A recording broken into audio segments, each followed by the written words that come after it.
Comment soigner les aftes et les plaies buccales? Les causes à l'origine des plaies buccales sont variées, mais les solutions sont aussi nombreuses. Découvrez ici comment soulager ces plaies et prévenir leur apparition. Les aftes et les plaies buccales sont de petites blessures qui apparaissent dans la muqueuse de la bouche. Ils sont généralement petits, bien que leur emplacement les rende inconfortables et douloureux. Les aliments particulièrement chauds ou froids, croustillants et acides les irritent et causent un plus grand inconfort. La difficulté de leur guérison réside dans l'humidité de la bouche et la consommation de nourriture. Par conséquent, nous cherchons à trouver une solution rapide qui traite et soulage les ulcères afteux douloureux et les plaies buccales. C'est de cela dont nous allons vous parler dans la suite de cet article. Pourquoi les aftes et les plaies buccales apparaissent-ils? Bien qu'il s'agisse de blessures très fréquentes, la vérité est que l'on ne sait pas exactement pourquoi elles apparaissent. Ce que l'on sait, c'est que les plaies et les ulcères afteux touchent 20% de la population. Ils causent de la douleur et de l'inconfort, tant en parlant qu'en mangeant. Ils peuvent être de deux types, simples ou complexes. Les premiers apparaissent quelques fois par an et durent environ une semaine chez les personnes âgées de 10 à 20 ans. Les ulcères complexes sont moins fréquents et sont subis par ceux qui ont déjà souffert d'un type ou d'un autre d'ulcère de la bouche. L'apparition des plaies peut être liée à plusieurs causes. Selon une étude réalisée par l'école dentaire de l'Université Complutense de Madrid, le stress peut provoquer l'apparition des blessures buccales, consommation d'aliments acides ou d'agrumes, aliments ou ustensiles, un système immunitaire affaibli, des problèmes nutritionnels ou une maladie gastro-intestinale, une opération d'orthodontie. Il faut porter une attention particulière aux aftes et aux manifestations de l'herpès, qui peuvent avoir la même apparence. L'herpès labial est causé par un virus simple et est contagieux, les aftes ne le sont pas. De plus, l'herpès peut apparaître à d'autres endroits du visage, comme les lèvres, le nez et sous le menton. Si vous avez un ulcère buccal, les symptômes que vous devriez ressentir sont des picotements douloureux et des brûlures, ainsi que des plaies rondes, blanches ou grises avec rougeur sur les bords.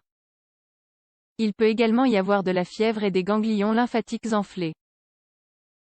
Ce qui est bien avec les aftes et les plaies buccales, c'est qu'elles disparaissent presque toujours de même. La douleur peut être très inconfortable, mais l'important est de ne pas passer votre langue dessus ou de les triturer avec vos dents, même si cela peut être tentant. Au bout seulement 7 à 10 jours, ce sera simplement un mauvais souvenir. Des remèdes naturels pour soigner les aftes et les plaies buccales. Le sel. Le sel est l'un des antiseptiques les moins chers et les plus efficaces qui soient.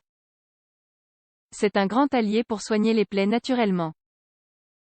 Il suffit de mélanger une cuillère à café de sel dans un verre d'eau tiède et de vous rincer la bouche, en insistant sur la zone où vous avez la lésion.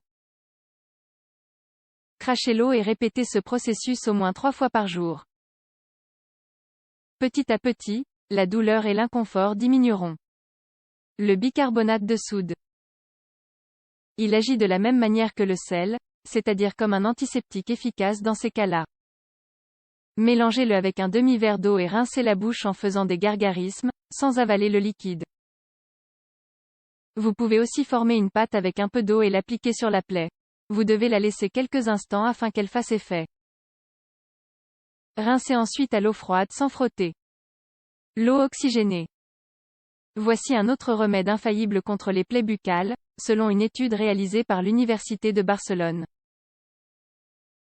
Prenez un coton-tige ou un morceau de coton et plongez-le dans de l'eau oxygénée. Appliquez directement sur la lésion 3 fois par jour. Il apaisera l'inconfort et aidera à prévenir d'éventuelles infections. Le bain de bouche. Un bain de bouche peut aider à soulager l'inconfort dans la bouche, que pour vous apporter un soulagement immédiat qui contrôlera la formation des bactéries. N'utilisez pas trop de bain de bouche à chaque rinçage, surtout s'il est trop fort, car il risque de vous brûler. La glace. La propriété d'un glaçon est de soigner les plaies petit à petit et, à son tour, de réduire l'inflammation et d'apaiser la douleur. Selon une étude de l'Université de la América, le froid agirait comme un sédatif. Placez un glaçon sur la zone affectée autant de fois que vous le jugez nécessaire par jour. Le yaourt. Grâce à l'acide présent dans le lait et dans les bactéries qu'il contient, il vous aidera à modifier la composition du pH de votre bouche et à contrôler la formation de nouvelles bactéries. Néanmoins, de nombreuses études affirment que l'apparition d'aftes peut être étroitement liée à la consommation de produits laitiers, de farine, de peau de tomate et de fruits secs. Des conseils pour éviter la formation d'aftes et de plaies buccales. Une carence en minéraux ou en vitamines provoque des aftes. Par conséquent, il est préférable de les inclure dans votre alimentation. D'autres affections qui peuvent également causer des plaies sont l'anémie par carence en fer ou en acide folique, la maladie cœliaque et la maladie de Crohn, entre autres. N'hésitez pas à ajouter des aliments contenant du fer à votre alimentation, comme des légumes verts, des céréales complètes ou du lait, entre autres. Aussi, soyez prudent lorsque vous vous brossez les dents, car cela peut causer des blessures ou des irritations. Il en va de même lorsque vous mangez des aliments croquants tels que des biscuits, du pain, des toasts, etc. Enfin, évitez les aliments acides ou épicés, la gomme à mâcher et, ce qui n'est pas moins important, n'oubliez pas de passer un fil dentaire après chaque repas pour toujours garder votre bouche propre et saine.